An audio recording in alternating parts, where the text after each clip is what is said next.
And as I wrote, the characters just did stuff that I felt like I could never think of. And I was more Amazing. of a recorder of the action and journalist of the things that they said and did. It was really quite interesting when you start reading a really good book and the characters come to life and they do stuff, and you're just, as you read, you're amazed at what happens and what they do. That's how the writing process felt to me. Now, I don't know if that happens with everyone, but typically it's called free writing, that you don't have any set plan or organized idea of what happens, how they do it, and everything else. But you sit and you just start writing and see what comes out. It's called free writing. And I found that seems to be where I'm the most creative, when I do the free writing.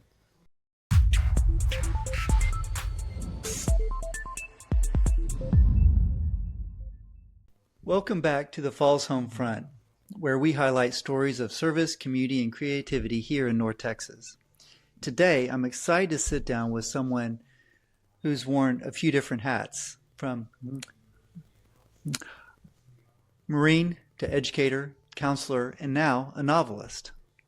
My guest, Gregg Chesterman, spent over 2 decades in the California community college system helping students find their path. After moving to Texas, he transitioned into advising at the university, and somewhere along the way found a new passion in writing. His first novel, Desert Winds, weaves together themes of service, redemption, and purpose, shaped by a lifetime of storytelling and mentorship. Welcome to the show, Gregg. Tim, thank you for having me. It is an honor to be here. And I would just like to let everyone know about my new book, Desert Winds. Here we go.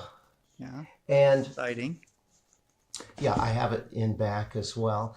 It is a new venue that I have started. I did, like you said, I was in the Marine Corps. I actually was an associate pastor for 20 years before, or after that, I moved into the community college system, worked in California for 20 years, then for about another 6 years here in Wichita Falls, both at MSU and Vernon College. It's interesting that while I have a master's degree, and yes, you do a lot of writing, a lot of communication, both oral and written. Writing a novel is something completely different than that. And I started by doing murder mysteries out at Horseshoe Bend Winery. Yeah, that's right.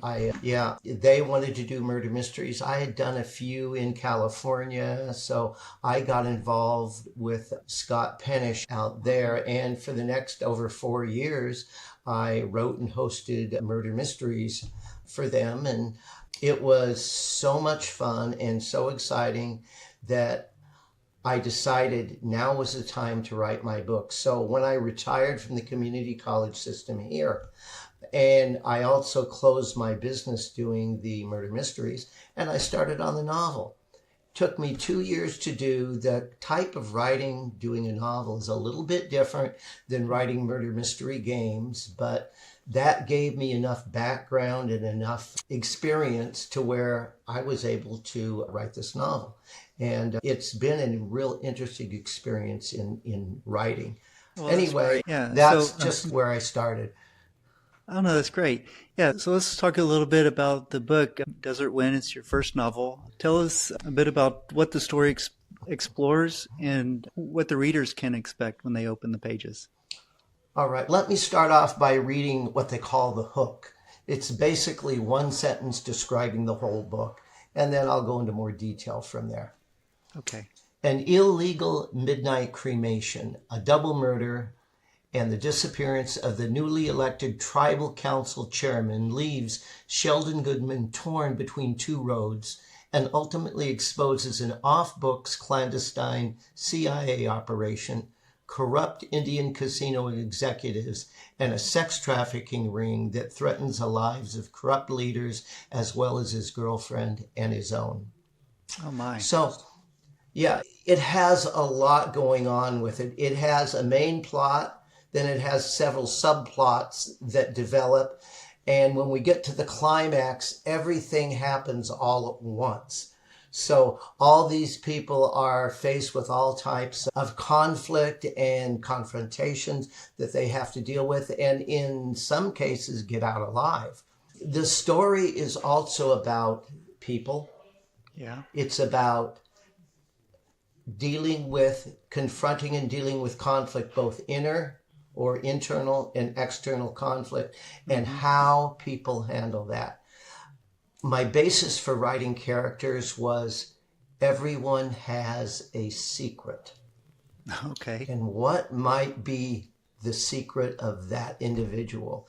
So many times we see people that present themselves in life a certain way, and we think we have an expectation of who they are. But what if they had a deep, dark secret that they were hiding? What if that secret was exposed? And so a lot of my characters fit into that, how they deal with their conflict. One example, I have a character, Freddie Jimenez. He is the pastor of a church. The church has a men's and women's home. He came from a background of being a gangbanger. He ran his own gang. He was in and out of prison. While he was in prison, he had his lieutenants run the gang. Somewhere along the lines, he gets saved. Oh, wow. He comes out, he's this charismatic figure. He comes out giving his testimony and finds out he can take offerings and make money by giving his testimony. He decides to start a church. Now he has a big congregation. It's like having his own gang, but it's legal now. But because he has a church, he has a lot of overhead. So there's not enough money to pay the bills or anything else. What if an old buddy from his gang running days comes to him and offers him an opportunity to make all the money he needs? Oh, no. So what is he going to do? How is he going to handle that conflict? And that's just one. My daughter's favorite character in the book is an antagonist. He's a bad boy that people seem to love. It is her favorite character. Right from the beginning, he starts off as a bad boy, but he decides he's going to blackmail those above him to get more money. But in the process, he falls in love, and now he becomes the person trying to get over on the badder people or the worse people than him. And even though he's a bad boy, you just fall in love with the guy. Our main character, our protagonist, is Sheldon Goodman. He is a naive kid, early 20s, mid 20s. Everything he's experienced in life, the cards have been stacked against him. There's no way this kid should be successful in anything. His mother had him when she was 16 years old. She was a drug addict. She lived with him on the streets before she found she could use him when he was a kid to distract people so she could pickpocket them. And in the Palm Springs, Coachella Valley area, there's a lot of rich tourists there. So she made a lot of money doing that, using him as distraction. They lived in hotels and everything else. And before she found out, you live a life like that, eventually you're going to get caught. And she didn't want to get caught. So she found out if she moved into these church-run drug rehab programs, they were easy targets for her to manipulate and get what she wanted. So that's how she started living. And she moved into this particular one where Pastor Jimenez was running. And in a few months' time, she disappears.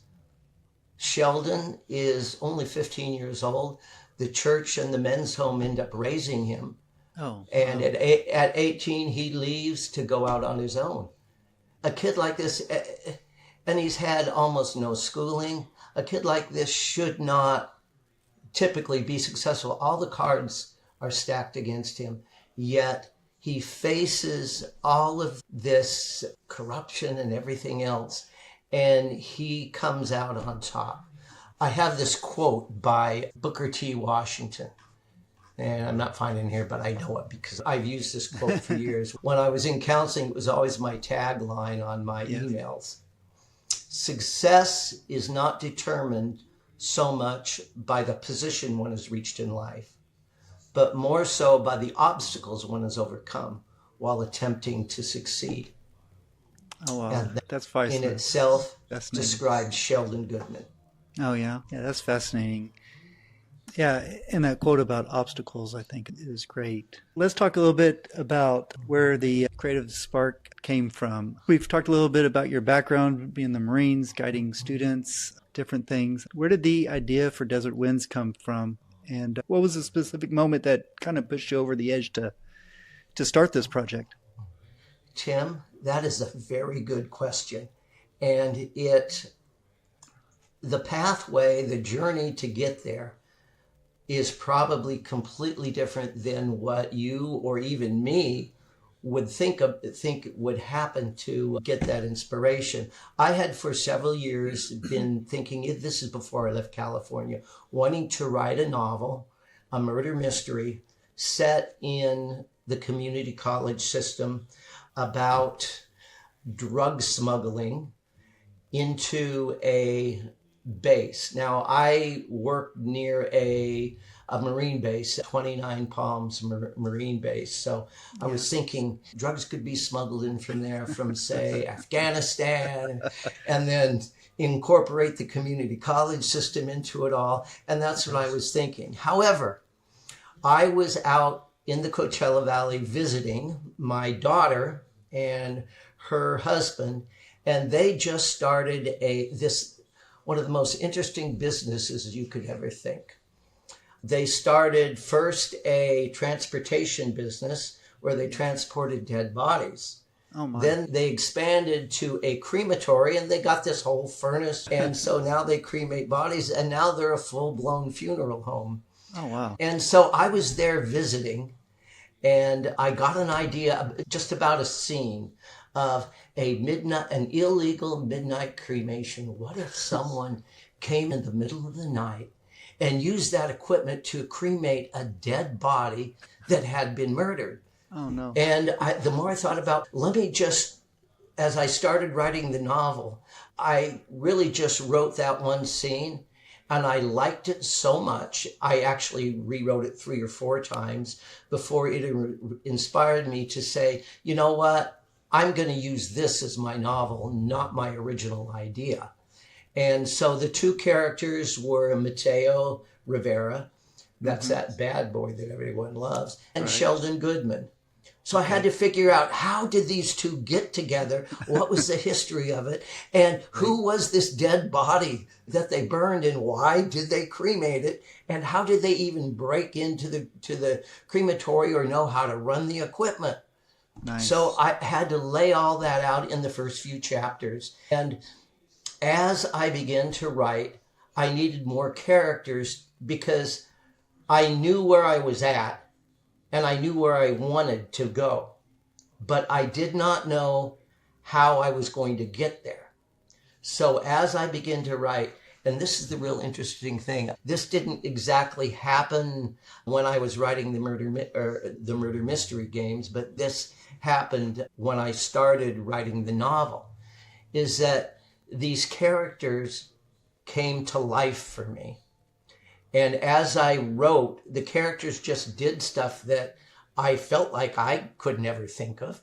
And I was more of a recorder of the action and journalist of the things that they said and did. It was really quite interesting when you start reading a really good book and the characters come to life and they do stuff and you're just, as you read, you're amazed at what happens and what they do. That's how the writing process felt to me. Now, I don't know if that happens with everyone, but typically it's called free writing, that you don't have any set plan or organized idea of what happens, how they do it and everything else. But you sit and you just start writing and see what comes out. It's called free writing. And I found that seems to be where I'm the most creative, when I do the free writing.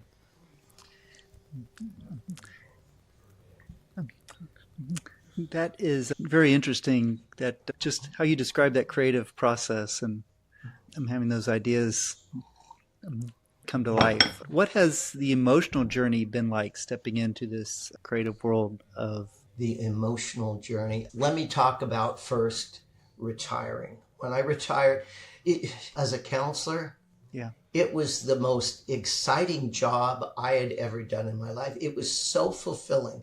Moving from pastoring to counseling, I felt like I helped more people in a day as a counselor than I did in a month as a pastor. Oh, that's amazing.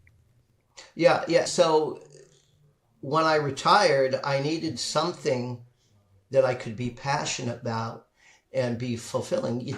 When you stop dreaming, when you stop living, when you stop going out and interacting and being a part, then you start dying. And what I found is writing this, it just really captivated me and excited me and motivated me. And I am surprised, but it has absolutely taken the same place as what I found as fulfillment in counseling as writing. Now it's been done, about 3 weeks now. And so now I'm in the process of marketing. Marketing I'm not so good at, not so excited about. So I need to actually get back on writing. Yes. And I'm wondering about, since I've lived in Wichita Falls now for 8 years, I'm wondering about incorporating Wichita Falls in the sequel. I'm thinking about how to do that. Oh, nice. Because the end of Desert Winds doesn't answer all the questions. And well, of course it doesn't. It wouldn't be a good novel if it did. Yeah. And all the bad guys don't get caught. So I certainly left room for a sequel, and I'm percolating on how to incorporate Wichita Falls into the sequel of it. Oh, wow. Yeah, so speaking about that, before we started the recording, you were to tell me about your recent visit back to California. Oh, yes, that was... So how do these two communities compare, contrast? Someone told me once, they live here in Wichita Falls, but they used to live in Southern California. They told me that everyone you meet on the road in Southern California, whether it's the freeway or a regular street, everyone you pass, you drive with on that road, they have 25 things that have to be done that day, and each of them takes 1 hour. And that's a really good description of the traffic and what you deal with in Southern California. When I got there, we had gone to a Costco to go shopping. And Costco's there are a little bit bigger than the Sam's Club here. Okay. There's more people in it, so it's a little bit more crowded. But what was amazing to me, because I've been here for 8 years now, we shop at Sam's Club every week. Yeah. And we love to go there, whether it's crowded or not crowded. You got the tastings, and people are friendly, and hi, how you doing? Oh, excuse me, let me move my cart so you can get through. Stuff like that. Everyone's smiling. At the Costco, everyone has a frown on their face. Every single person, and you better not get in their way. If they're going over to one direction or another, if they're going over to get that sample, that tasting, you better not get in their way, because they will let you know. Everyone there seems to be angry. And in Southern California, you never hear a yes ma'am or a yes sir. The only time you hear it is if someone comes from the South to visit. Other than that, you just don't hear it. And then because the Coachella Valley is spread out. It really is. It's got Palm Springs all the way on the west to Indio, Coachella, Mecca on the east side, and a lot of different towns in between, and it's all connected to it in a big metropolis. There's well over 500,000 people that live there. So it takes forever to get anywhere. I kept telling people I can get anywhere in town in 12 minutes. 12 minutes. Yep. So we had gone bowling. Yes. And we're going to go out to a restaurant. It was one of these Korean barbecue restaurants where you cook the food at your table. Yes. So I put the address in my GPS. It says 33 minutes. I thought 12 minutes, anywhere in town, 12 minutes. In California, 33 minutes is probably just right around the corner, though. Yeah, it is. Traffic and everything. It's just horrible out there. But we were there, or I was there just last week. So it was during season. So you have a lot of snowbirds in. So there's more traffic than if you go in the middle of summer when it's 122 degrees out, you know. The thing I really miss about the Coachella Valley, because it's a tourist area, the food, they have all kinds of restaurants, the nightlife. There's so much to do there. But I certainly do not miss the people. I certainly do not miss the traffic. I certainly do not miss the drives. Yep. Every place you live, and I'm sure you know this, Tim, because you've lived in so many places, there's every place you can find good qualities. But for our lifestyle, we're retired now. We want to be out of that rat race. Yes. And to be honest, I don't mind paying $1.40 or $2.40 or $2.50 for a gallon of gas, as opposed to $4 a gallon or more. I don't mind that a bit. Absolutely. Yeah, there's quite a contrast. And as far as retiring, Tim, I think you chose a good place to settle after the Air Force. So we've talked about you helping students to navigate challenges and growth. How did that background help to influence the way that you tell stories? That's a good question. In working with students, you need to be sensitive. You need to be empathic. You need to be able to put yourself in their position and understand how they would feel and what they would do in their position, not if you were in their position, what would you do? And that takes a lot of empathy to be able to do that. And I use the word empathy because empathy is about feeling the feelings of others and understanding those feelings.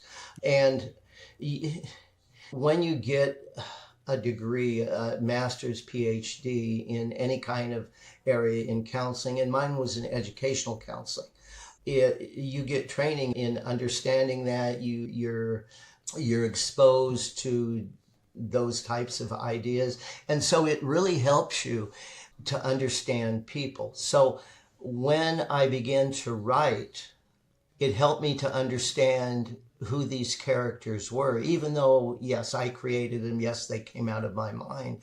I really wanted to be their own people, not people that I made them think the way I thought. They needed to think their own way based on their own life experiences and how they got there. And so I think that training helped me do that. One of the things I did is once I was all done with the novel, I got beta readers. I got about 7 different beta readers to read and give me feedback. And every single one of those, first, they loved the book. Yeah. They loved the suspense. They loved the plot. They loved the characters. But each one of them, every single one of them, gave me feedback on something that nobody else saw. And every single piece of feedback that I got, I incorporated. Oh, nice. Yeah. I could that see process, like getting those early readers to. Oh, it was like pulling teeth. Was it? It was like pulling teeth.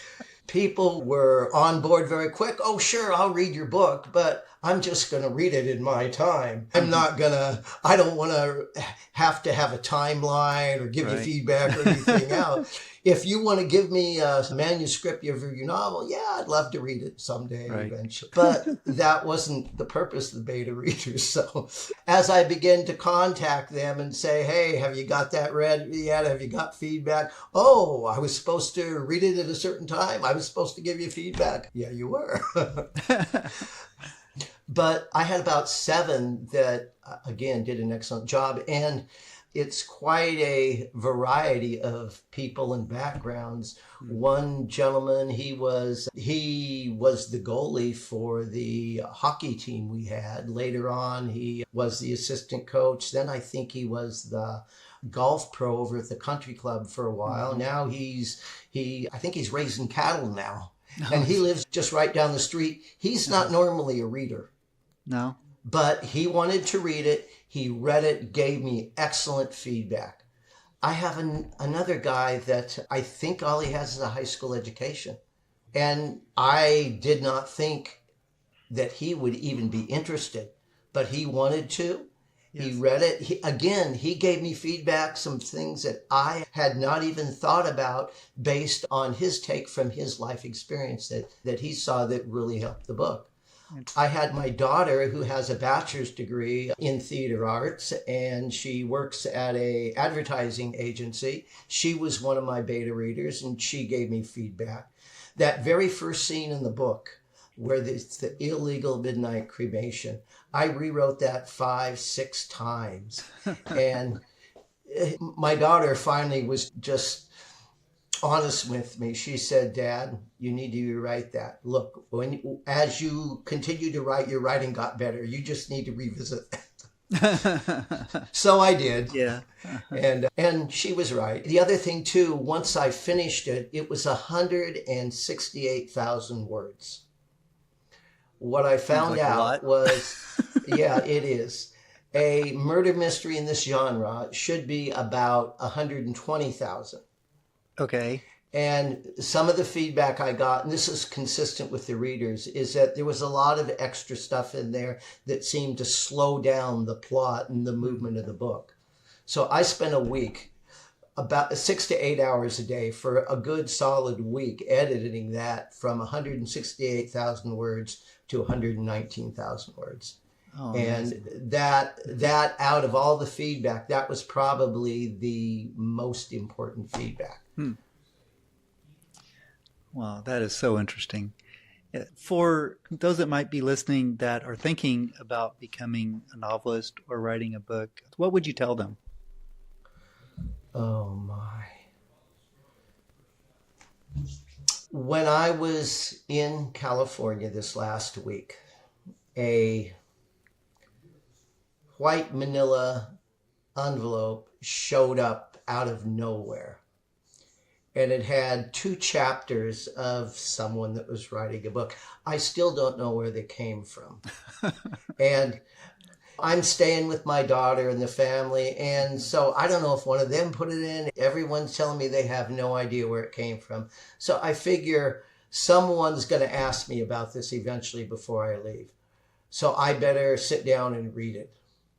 And the story was an interesting story, the first 2 chapters anyway, but it's a story that's been told time and time again. And while the writer, whoever was passionate, they really lacked a command of the English language. They really lacked the ability to be able to communicate well on paper.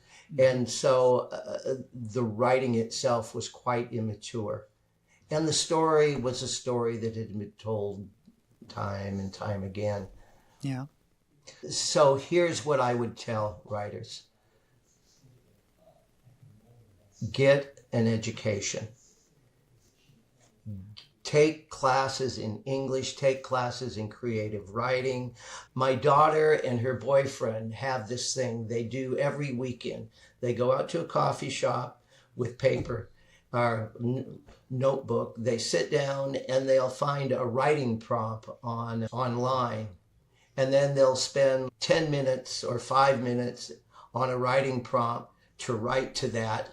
And then they'll read back to each other and give each other feedback. When they were here, we went out to Collective Coffee and did that one morning. Oh, it was so much fun. Yeah. Just experience writing. I never would have been able to write Desert Winds if I didn't have that 4.5 years experience writing murder mystery games. Yes. I never would have been able to done it. My writing would have been, and I've got a master's degree. My writing would have been in communication, probably would have been as immature or close to it as those 2 chapters that I read. So you've got to write, you've got to write, you've got to write. Yeah. And you have to get feedback. You can't just write to yourself and read it to yourself. You have to let other people read it. I have another daughter in California, in the Coachella Valley. She writes for an online local music publication. She's in 2 bands, and she also writes for that particular publication. So she writes all the time. She is so incredibly creative. And this is the thing that blows me away, is that I've never seen myself as a creative guy. And like most of my daughters are all these creative people, talented. They can sing, they can write, and do all this stuff. And I've never seen myself like that. Yeah. For me to be able to do something like this, I am really blessed.